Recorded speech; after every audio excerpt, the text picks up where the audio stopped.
မှောင်မိုက်နေတဲ့ညရဲ့အလင်းရအောင်မှာအမိကိုเจ้าတဲ့မြေခွေးတစ်ကောင်ကတောင်းကျမ်းနေပါတယ်။အဲ့ဒီမြေခွေးကြီးကိုလူသားninjaတစုကလည်းအသေးအတန်တိုက်ခိုက်နေကြပါတယ်။အဲ့ဒီချိန်မှာအေယာမဖားကြီးတစ်ကောင်ပေါ်လာပြီးတော့သူ့အပေါ်မှာသပင်အဝါရောင်တဲ့လူတစ်ယောက်ရက်နေပါတယ်။ထို့သူကတော့ကိုနိုဟာninjaရွာရဲ့၄ယောက်မြောက်ဟိုကာကဲဖြစ်ပါတယ်။သူကအရန်တော်တဲ့ninjaတစ်ယောက်ဖြစ်ပြီးတော့သူ့ရဲ့တိုက်ကွက်တွေကလှိမ့်မြန်လွန်းလို့ yellow flag လို့တော့အများကတင်စားခေါ်ကြပါတယ်။အဲ့ညမှာပဲသူကမြေခွေးမိတ်ဆာကြီးကိုချိတ်ပိတ်နိုင်ခဲ့ပြီးတော့သူကိုယ်တိုင်လည်းအသက်ပေးခဲ့ရပါတယ်။တာရတဲ့နေ့လေးတစ်နေ့မှာninjaပေါက်စာလေးတစ်ကောင်လူကြီးတွေကလိုက်ဖမ်းနေရပါတယ်။အကြောင်းကတော့ကိုနိုဟာရွာရဲ့အထုံးအမြတ်ဖြစ်တဲ့မျက်နှာပုံစံကြောက်တုံးကြီးတွေမှာဆေးရောင်ဆုံးချယ်ပြီးဆော့ထားလို့ဖြစ်ပါတယ်။အမြဲပြုံးရွှေ့နေတဲ့မျက်နှာသပင်အဝါရောင်နဲ့ပေါ်တော်ကောင်လေးရဲ့နာမည်ကတော့နာရုတိုဖြစ်ပါတယ်။သူ့ဆရာအီရုကာမိသွားပြီးတော့စာသင်ခန်းထဲကိုညင်ညင်တတာပဲကြိုးတုပ်ပြီးတော့ခေါ်လာခဲ့ပါတယ်။သူတို့ရွာမှာကျောင်းဆိုတာဟာစာရေးစာဖတ်အမိုက်ကောက်တာလောက်တင်တာမဟုတ်ဘဲနဲ့နင်ညာလောကမှာတက်အပ်တဲ့တိုက်ရေးခိုက်ရေးအပြင်ကျူစုလို့ခေါ်တဲ့မှော်ဆန်ဆန်နင်ညာအတက်တွေကိုသင်ကြားပေးတဲ့နင်ညာအကယ်ဒမီဖြစ်ပါတယ်။ဒီနေ့အတန်းမှာပုံမြောင်းကျူစုလို့ခေါ်တဲ့ရုပ်ပြောင်းရုံတဲ့အတက်ကိုကျောင်းသားတွေကစာမေးပွဲဖြေချရမှာဖြစ်ပါတယ်။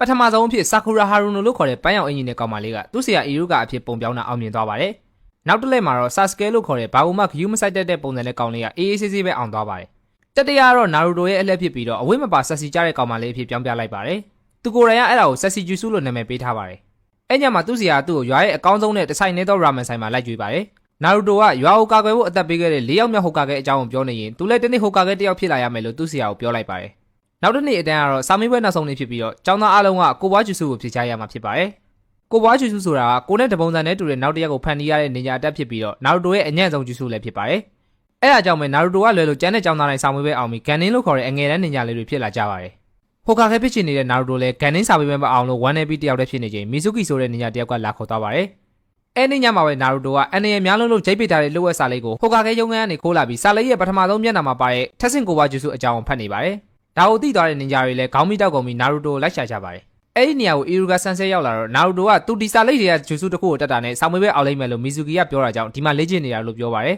။အဲ့အချိန်မီဇူကီရောက်လာပြီးတော့အီရူဂါကိုတိုက်ခတ်ကနာရူတိုစီကလှုပ်ဝက်စာလေးကိုတောင်းပါတယ်။နာရူတိုကမပေးတာကြောင့်လွန်ခဲ့တဲ့12နှစ်ကကိစ္စကိုပြောပြလိုက်ပါတယ်။တကယ်တော့၄ယောက်မြောက်ဟိုကာကဲကမြေခွေးမိတ်ဆာကိုမွေးကင်းသားကလေးနာရူတိုရဲ့ကိုယ်ထဲမှာချိတ်ပိတ်ခဲ့တာဖြစ်ပါတယ်။အဲ့ညမှာပဲအီရူဂါရဲ့မိဘတွေလည်းမြေခွေးလက်ချက်ကြောင့်တည်ခဲ့ရတာဖြစ်ပါတယ်။အဲ့ဒါကြောင့်ပဲရွာမှာရှိတဲ့လူတိုင်းကနာရူတိုကိုမိတ်ဆာတကောင်မကောင်းဆိုးဝါးတကောင်ရွာကိုဖျက်ဆီးမဲ့သူတယောက်အဖြစ်မြင်ပြီးဝိုင်းကျင်ထားကြတာဖြစ်ပါတယ်။ဒါပေမဲ့အီရူကသူ့လိုပဲမိဘမရှိကြီးပြင်းလာတဲ့နာရူတိုရဲ့ခန်းစားချက်တွေကိုနားလည်တာကြောင့်လူတိုင်းရဲ့အာရုံစိုက်မှုကိုလိုချင်လို့စိုးသွမ်းနေတဲ့နာရူတိုဘက်ကအမြဲရည်တည်ပေးခဲ့တာဖြစ်ပါတယ်။အခုလည်းမီဇူကီပြစ်လိုက်ရဲ့ဆက်ကြောင်ကိုနာရူတိုအစာဝင်ခံပေးပြီးကဲလိုက်တာကြောင့်နာရူတိုပြေးလို့ရသွားပါတယ်။တကယ်တော့မီဇူကီကနာရူတိုကိုတက်ပြီးတော့လှုပ်ဝက်စာလေးကိုလိုချင်နေတာဖြစ်ပါတယ်။အခုလည်းတေကန်နီးအခြေအနေမှာတော့အီရူကနာရူတိုကိုကာကွယ်ပေးနေပြီးတရွာလုံးကထင်တယ်လို့မိတ်ဆာတကောင်မဟုတ်ကြောင်းပြောနေပါတယ်။ဒါကိုချောင်းနှားထောင်ပြီးငိုနေတဲ့နာရူတိုကနေရာထွက်လာပြီးသူ့ရဲ့ဆရာကိုကာကွယ်ပေးပါတယ်။ပြီးရဲ့နောက်လက်တင်ငေတာတစ်ခုကိုလှုပ်လိုက်တဲ့အချိန်နာရူတိုတွေထောင်ထဲချီထွက်လာပါတယ်။အဲ့ဒါကထက်ဆင့်ကိုပွားဂျူစုဖြစ်ပြီးအကြီးတန်းနင်ညာတွေတောင်မသုံးနိုင်တဲ့စာလိတ်တွေကလှုပ်ဝက်ဂျူစုတစ်ခုဖြစ်ပါတယ်။မီဇူကီကိုအမောက်သိပ်ပြီးချိန်မှာတော့နာရူတိုကအရင်ဟိုကာကဲတွေထက်တာတဲ့သူတယောက်ဖြစ်လာလိမ့်မယ်လို့အီရူကစိတ်ထဲကရေရွတ်နေပါတယ်။